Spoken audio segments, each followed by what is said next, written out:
Hello everyone, कैसे हैं आप सब। एग्जाम ट्रिक्स में आपका स्वागत है। मेरा नाम महेश सोनी है। मैं आपको आज एक डीआई का क्वेश्चन करवाऊंगा, एक कैसलेट, जिसमें से आपको पाई चार्ट मिलेगा, उसके अलावा बार ग्राफ मिलेगा। इन दोनों पर मिक्स्ड क्वेश्चन करवाऊंगा।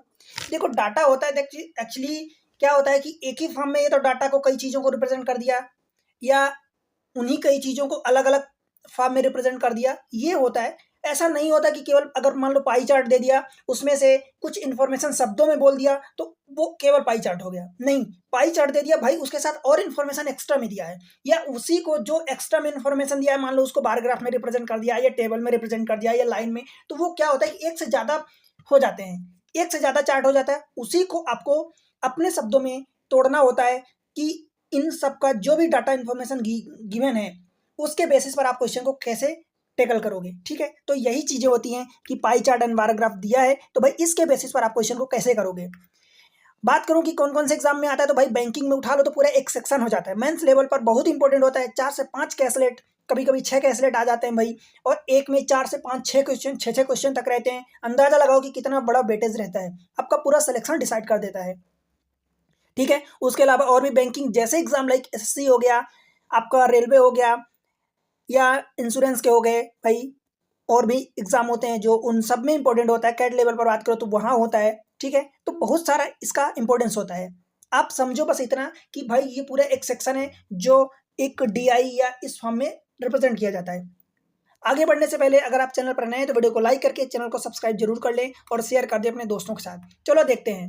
देखो, ये रहा पाई चार्ट, और इसके साथ साथ बार ग्राफ भी दिया है। पाई चार्ट में ये आपको एक सर्कल फॉर्म में दिया होता है, बार ग्राफ में कुछ टेबल एंड देन उसमें एक को कुछ चार्ट बना के दे देता है। ठीक है, इन्फॉर्मेशन रीड करते हैं। Read the following pie chart and bar graph carefully and answer the following question given below. Right, देखो पाई चार्ट क्या शो कर रहा है। Pie chart show the percentage. ध्यान रखना, परसेंटेज क्या चीजें बोला है, यही एक एक इन्फॉर्मेशन बहुत इंपॉर्टेंट होती है। अगर यहीं पर आप गलतियां करोगे तो फिर आपका क्वेश्चन सही हो ही नहीं सकता। Pie chart show the percentage distribution of the total animal. अब टोटल एनिमल में ब्रैकेट में दिया काउ एंड गोट, तो टोटल एनिमल में उसने बताया कि 2 एनिमल हैं, काउ एंड गोट। हो सकता है कभी ऐसा बोल दे कि टोटल एनिमल में 3 चीजें हों, या एक ही चीजें हो, या 4 चीजें हों, तो वो क्या क्या डिनोट कर रहा है, क्या क्या आपको जानकारी दे रहा है, क्या पूछ रहा है, वो आपको समझना है। Right, total animal that is cow and goat in 4 ABCD 4 different village. 4 village हैं, हो सकता है 5 6 दे दे, कोई वो नहीं है। तो जितनी चीजें दिया उसी के बेसिस पर वो क्वेश्चन पूछेगा, या कुछ और क्वेश्चन पूछेगा तो उसके बेसिस पर वो आपसे प्रीवियस में कुछ ऐसा हिंट देगा कि भाई इसके कंपेयर में इतना ज्यादा इतना कम है, इसका ये रेशियो है। ठीक है, आगे द बार ग्राफ क्या दिया है, ये रहा bar graph. So the percentage of cow, क्या दिया, percentage of cow out of the total animal. That means कि मान लो कि ए का दिया है, मान लो कि यहाँ पर परसेंटेज ऑफ काउ 40% है ए का, तो बचा हुआ 60% क्या होगा भाई, गोट होगा। बिकॉज यहाँ पर 2 ही एनिमल की बात किया, काउ एंड गोट की। राइट, तो इसके अकॉर्डिंग हम थोड़ा सा ब्रेक डाउन करते हैं अपने अकॉर्डिंग। देखो क्या दिया है भाई, percentage of distribution, percentage distribution of the total animal. Total animal कितने भाई, 1080 हैं। राइट, देख लेते हैं हम। पहला ए है तो मैं ये ए लिख रहा हूँ, फिर बी है, ये बी हो गया, ये सी हो गया, ये डी हो गया। समझ आया। तो इसके बेसिस पर थोड़ा सा हम इसको तोड़ मरोड़ लेते हैं अपने काम के अकॉर्डिंग। यह क्या हो जाएगा, ये टोटल हो जाएगा। एक और लाइन खींचो, फिर ये काऊ का हो जाएगा, ये गोट का हो जाएगा। दिस इज ए, ये बी, और ये रहा सी और डी हो जाता है। ठीक है, अब देखो भाई 1080 टोटल दिया है, ए का कितना दिया, 25% दिया है। तो 25% का मतलब क्या होता है, 1/4 होता है। 1/4 का मतलब 1080 का 4 पर, 1080 में 4 का भाग दे दो, तो 4 कितना हो जाएगा भाई, 4 दूनी 8, 2 बचेगा 28 हो जाएगा, 4 सते 28,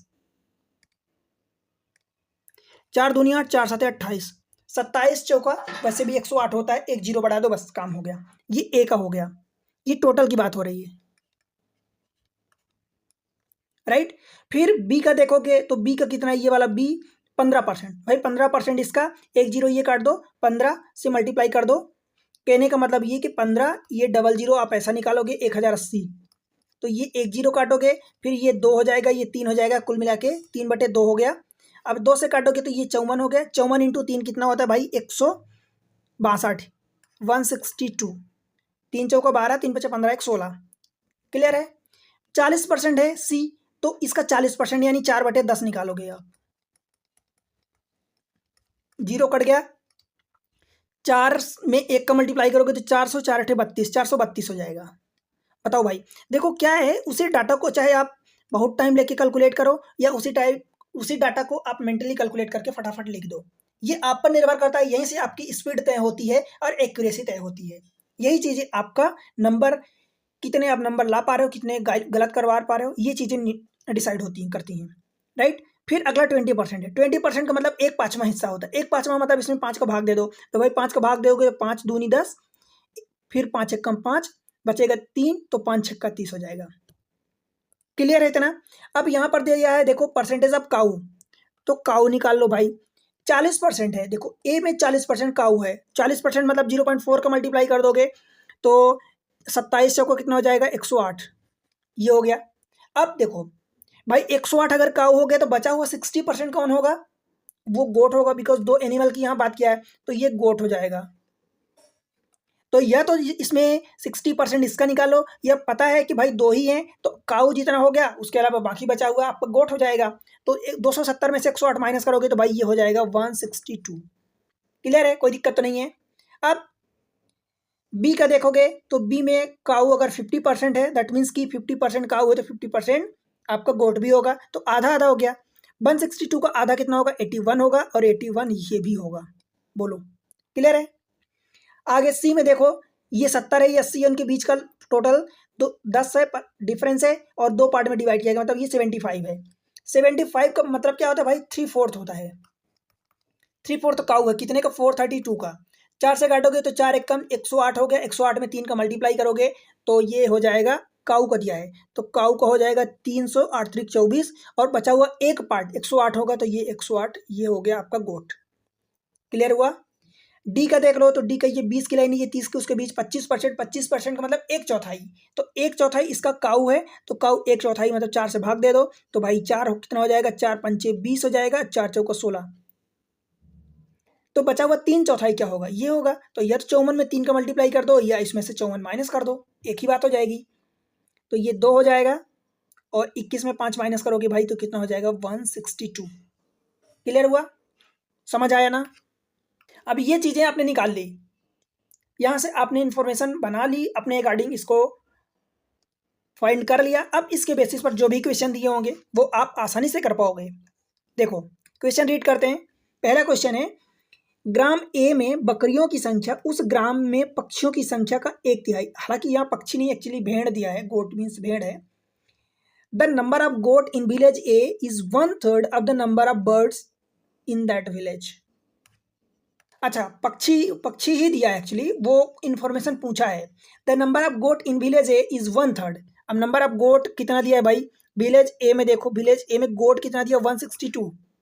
तो ये बोला है the number of goat in village A, यानी 162 जो दिया है, A is 1/3 of the number of birds in that village. तो ए में बर्ड्स की बात किया है, तो ए में यहाँ से 3 का मल्टीप्लाई कर दो, तो ए में बर्ड्स निकल आएगा कितना, 3 इंटू 162, 3 दूनी 6, 3 6 18 करिए, 1 3 एक कम 3 एक 4। Find the difference between the number of cow in village C and the number of birds in village A. Village A में बर्ड्स आ गई है, और सी में काऊ कितनी है ये आपको गिवन है। सी में देखो ये रहा काऊ 324। ये आपसे यही अंतर पूछा है कि गांव सी में गायों की संख्या, गांव ए में पक्षियों की संख्या के बीच अंतर बताना है, मतलब इन दोनों का डिफरेंस बताना है। बोलो भाई, निकाल लोगे क्या। 6 में से 4 जाएगा 2, 8 में से 2 जाएगा 6, और ये 1, 162 बन जाएगा ऑप्शन सी। क्लियर है, कोई प्रॉब्लम तो नहीं है। सेम चीज़ें यहाँ पर जो पक्षी बोला था वो करेक्ट था, कि पक्षियों की संख्या वो ए में निकलवाया है। कुल मिला के वही एक रिलेशन दिया है, जो चीज़ें आपके पास मौजूद थी, जो डाटा गिवन था, उसके बेसिस पर एक नया डाटा फाइंड करवाया है, फिर उस नए डाटा का किसी और डाटा से डिफरेंस आपसे पूछा है। समझ आया। चलो अगले क्वेश्चन को देखते हैं। क्वेश्चन नंबर नेक्स्ट, गांव ई में पशुओं की कुल संख्या गांव डी की तुलना में 16 2/3 अधिक है। भाई डी की तुलना में डी का टोटल, तो गांव ई का पूछा है, तो ये कितना है, 16 2/3 अधिक है। डी के कंपेयर में अगर मैं 16/3 अधिक बात करूं तो देखो ये 1 + 16/3 का मतलब 1/6 होता है, 1/6। कहने का मतलब कि 7, 6 कम 6 1 7, 7/6 टाइम्स ऑफ डी ये बोला है। हमारे पास ए बी सी डी 4 गांव का दिया है, ई का नहीं दिया है, तो ई का उसने वो पूछा है, आपसे कैलकुलेट करवाया है।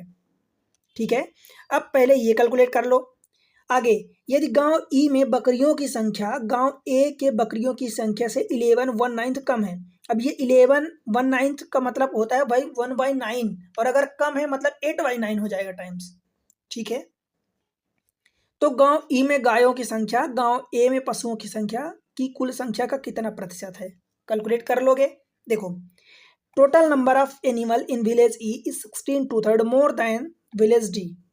दैट आपको मतलब ये जो होता है, देखो मोर देन दैट, तो इस दैट का मतलब कि अगर यहाँ टोटल एनिमल की बात किया है तो डी में भी इसमें भी टोटल एनिमल की बात किया है।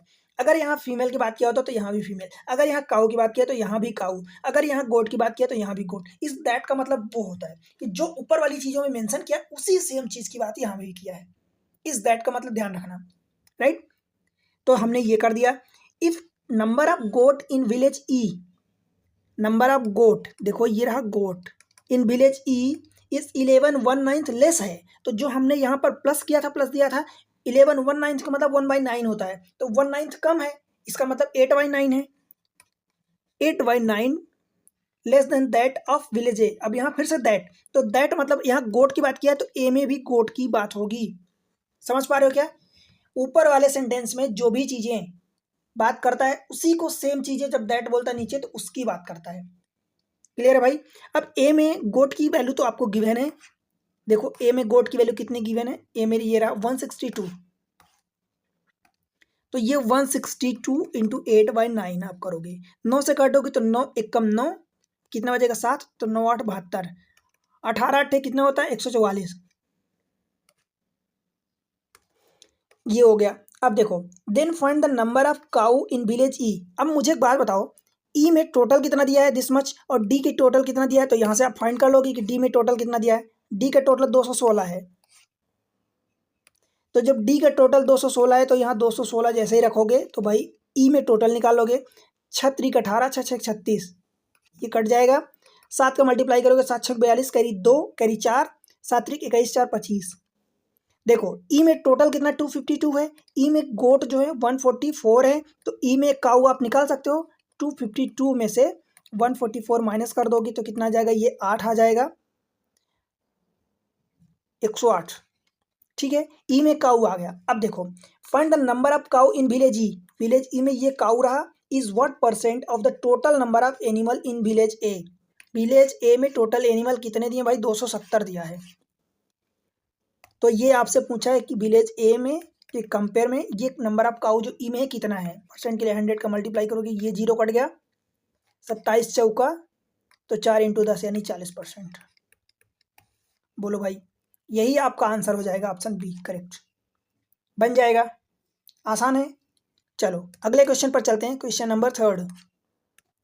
इफ द रेशियो ऑफ, यदि ग्राम ए में बोअर और कीको बकरियों का अनुपात, ये क्या दिया भाई, बकरी दिया है, तो बकरी में भी अब वेराइटी यहाँ पर बता दिया है कि बोअर बकरी एंड कीको बकरी, दो टाइप की बकरी हैं, का अनुपात 5:4 है, किसमें, ग्राम ए में। तो सबसे पहले ग्राम ए में टोटल नंबर देख लो कि कितना है। ग्राम ए में टोटल नंबर 270 है, पर बकरियों की बात किया यानी गोट की बात किया 162,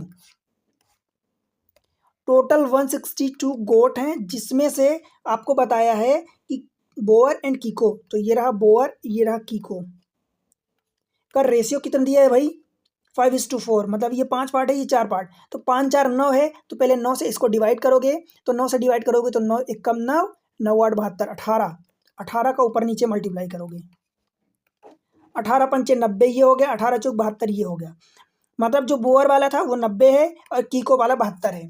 बात समझ आई? तो ग्राम ए में कीको बकरियों की संख्या और ग्राम सी में गायों की संख्या का अनुपात ज्ञात कीजिए। ग्राम ए में केवल 2 प्रकार की बकरियां हैं, right. If the ratio of the Boer to Kiko goat in village A is 5:4, village A में जो टोटल गोट थी उसमें बोअर एंड कीको का रेशियो दिया 5:4, then find the ratio of the number of Kiko goat, ये वाली रही Kiko goat 72 in village A to the number of cow in village C, only 2 type of goat in village A, मतलब Kiko and Boyer, right. अब आपसे पूछा क्या है, देखो ये तो फाइंड कर लिया 5:4 का था। अब आपसे आगे क्या पूछा, जो पूछा वो कैलकुलेट कर लो। Find the ratio of the number of Kiko goat in village A, कितनी है, ये रहा 72 village A to that of a cow in village C. Village C में कितने काउ हैं तो वो देख लो आप। विलेज सी में काउ कितने भाई, 324। 4 से काटो तो 4 एक कम 4, 4 अठे 32, 18 चौक 72, 4 अठे 32, 4 एक कम 9 से काटोगे तो 9 दूनी और 9 नौ 81, 2:9 का रेशियो आ गया। ऑप्शन ये हो जाएगा डी करेक्ट। क्लियर है, समझ आया। जितनी चीजें वो बोलते हैं बस आप उतना करते जाओ। पूरी मैथमेटिक्स या डीआई का यही फंडा है कि भाई वो ऑटोमेटिक क्वेश्चन हो जाएगा। हाँ, वहां पर गलतियां ना करो या कुछ गलत डायरेक्शन में ना चले जाओ कि कुछ और रहा है, भटक जाओ कहीं और। ठीक है, आगे बढ़ते हैं। क्वेश्चन नंबर 4, ग्राम ए में 25% गायें सरकारी दुग्ध उत्पादन कंपनियों में कार्यरत हैं और शेष गायें निजी यानी प्राइवेट दुग्ध उत्पादन कंपनियों में कार्यरत हैं। ग्राम ए में बात किया है, तो शेष कितना बचेगा भाई, 75%। निजी दुग्ध उत्पादन कंपनियों की प्रत्येक गाय एक दिन में 5 लीटर दूध देती है। ज्ञात कीजिए कि निजी दुग्ध उत्पादन कंपनियों की गाय एक सप्ताह में कितने लीटर दूध देती हैं। देखो 25% of the cow in village A R used for the government milk dairy farm and remaining cow use for the private milk form daily. सबसे पहली बात तो ए में टोटल देख लो कि ए में टोटल कितनी है, तो ए में टोटल 270 है। अच्छा, काऊ की बात किया तो ए में काऊ 108 है। क्लियर है, ए में काऊ 108 है, बिकॉज काऊ की बात किया है गाय की, तो 108 ए में काऊ है। ठीक है, जिसमें से 25% काऊ यूज होती है विलेज ए में गवर्नमेंट के लिए एंड रिमाइनिंग। 25% का मतलब भाई एक पार्ट होता है ये गवर्नमेंट के लिए है और प्राइवेट के लिए कितनी है 25%, तो प्राइवेट के लिए 75%। इनका रेशियो निकालोगे तो भाई 1:3 का आएगा। 1:3 का मतलब भाई 1 और 3, 1 और 3 का रेशियो आएगा। 1 3 का मतलब जब दोनों को जोड़ोगे तो 4 हो जाएगा। 108 में 4 का भाग दोगे तो कितना आएगा, 27 आएगा। मतलब इसमें भी 27 का मल्टीप्लाई कर दो और इसमें भी 27 का मल्टीप्लाई कर दो। 27 से कम 27 हो जाएगा, 27 या 81। कहने का मतलब ये कि टोटल ए में जो काऊ थी 108, उसमें से 27 जो है गवर्नमेंट में वर्क कर रही हैं, गवर्नमेंट के लिए हैं, और जो 81 बची हैं वो प्राइवेट फर्म के लिए हो गई। समझ आया इतना। The remaining cow are use for the private milk dairy firm. आगे, each cow in the private dairy firm give 5 litre of milk a day. ये वाली प्राइवेट वाली 5 लीटर दूध देती हैं। Find how many litre of the milk the cow in a private dairy firm in the week. अब मुझे एक बात बताओ, ये प्राइवेट का आपसे पूछा है तो प्राइवेट में 81 गाय हैं, एक गाय 5 लीटर दूध देती है। एक वीक में तो भाई 7 दिन होते हैं, एक वीक में यही करोगे। अब बताओ, 5 एक कम 5, 5 अठे 40 इंटू 7, तो ये 7 पचा 35 हो जाएगा और 7 चौक 28, 2835 लीटर दूध होगा एक हफ्ते में। 2835 है ऑप्शन में, कहाँ गया, ये ऑप्शन ई रहा। ठीक है, बन जाएगा, बताओ ये लीटर में आ जाएगा। क्लियर हुआ क्या। चलो अगला क्वेश्चन देखते हैं। क्वेश्चन नंबर नेक्स्ट, गांव बी और डी में मिलाकर गायों की संख्या गांव सी में मौजूद कुल पशुओं की संख्या का कितना प्रतिशत है। प्रतिशत पूछा है भाई, गांव बी और डी में मिलाकर कुल संख्या, कुल गायों की संख्या, ये ध्यान रखना। गांव बी और डी में कुल गायों की संख्या, तो बी और डी में गायों की संख्या देख लो। देखो ये रहा बी, ये रहा डी, गाय मतलब 81 और 54, तो 8 5 13 और ये 1 1 5, तो 135 हो गया।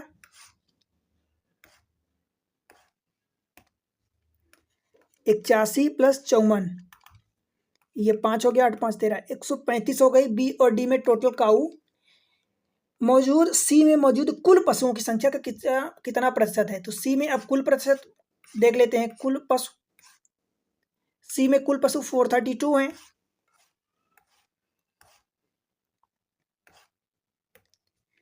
फोर 32 का कितना प्रतिशत है। कहने का मतलब ये कि the number of total number of cow in the village B and D together, this is B and D to that of this is C in total, ये आपसे पूछा है। तो इसका रेशियो निकाल लो। देखो 5 3 8 9, मतलब 9 का मल्टीपल ये है 4 3 7 2 9, तो 9 से कट जाएगा। देखो ऐसे चेक करते हैं कि जैसे मान लो कि ये 9 का मल्टीपल है तो 9 से कट जाएगा, 3 का मल्टीपल है 3 से कट जाएगा। बाकी और नंबर के लिए नहीं है, सबकी डिविजिबिलिटी अलग अलग होती है, इसलिए आप इकट्ठा मिक्स मत करना। 9 से काटोगे तो 9 एक कम 9 हो जाएगा, 4 बचेगा तो 9 पचा 45 हो जाएगा। 9 से काटोगे तो 9 चौक 36 हो जाएगा। कितना बचा 7 और ये 2 तो 72 हो जाएगा, तो 9 8 72। 3 से और काट दो तो 3 पचे 15 और 3 से काटोगे तो 16 3 48। ये इसका आंसर हो जाएगा। अब आपसे परसेंटेज पूछा है तो भाई परसेंटेज के लिए 100 का मल्टीप्लाई कर दो, 4 चौका 16 और 4 ये 25, तो 25 पंचे 125 हो जाएगा और बटे 4, 4 3 12, 4 एक कम 0.25%, 31.25%। ऑप्शन आपका ए हो गया करेक्ट। बोलो भाई। तो इस तरीके से देखो सारी चीज़ें मैं आपको एग्जाम ट्रिक्स पर प्रोवाइड करता हूँ, आप प्रैक्टिस करो और फिर देखो कि आपका वो पर्टिकुलर सेक्शन कैसा हो जाता है। भाई पूरी मैथमेटिक्स पढ़ाया हूँ, क्वांट सेपरेट प्लेलिस्ट बनी है, डीआई पढ़ा रहा हूँ, पढ़ा दिया हूँ, और भी बहुत सारी चीज़ें पूरी क्लियरिटी दे दिया हूँ। उसके अलावा रीजनिंग आपको अवेलेबल है।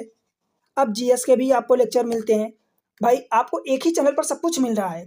अब देखो एक बार पढ़ो तो सही, जो चीज़ें समझ नहीं आ रही पूछो, 2 बार 3 बार देखो, क्योंकि हमें जब सीखना होता है तो हम ये नहीं देखते कि भाई 1 बार में सीख रहे हैं कि 4 बार में सीख रहे हैं। सीखना है हमें, अल्टीमेटली हमारा पर्पस क्या होना चाहिए, सीखने का। तो वो सीखो। उसके अलावा जो और टॉपिक समझ नहीं आते, जो वीडियो अवेलेबल नहीं है, आप बताओ कि इस पर आपको वीडियो चाहिए, समझ नहीं आ रहा तो मैं उस पर वीडियो बनाऊंगा। राइट। बस आपसे केवल उतनी उम्मीद रहती है कि भाई वीडियो को लाइक कर दो, चैनल को सब्सक्राइब कर लो और शेयर कर दो अपने दोस्तों के साथ। चैनल को सपोर्ट करो और कमेंट सेक्शन में जाके अपना रिव्यू दो। ठीक है, चलो मिलते हैं अगले लेक्चर में, तब तक के लिए पढ़ते रहो, बाय बाय।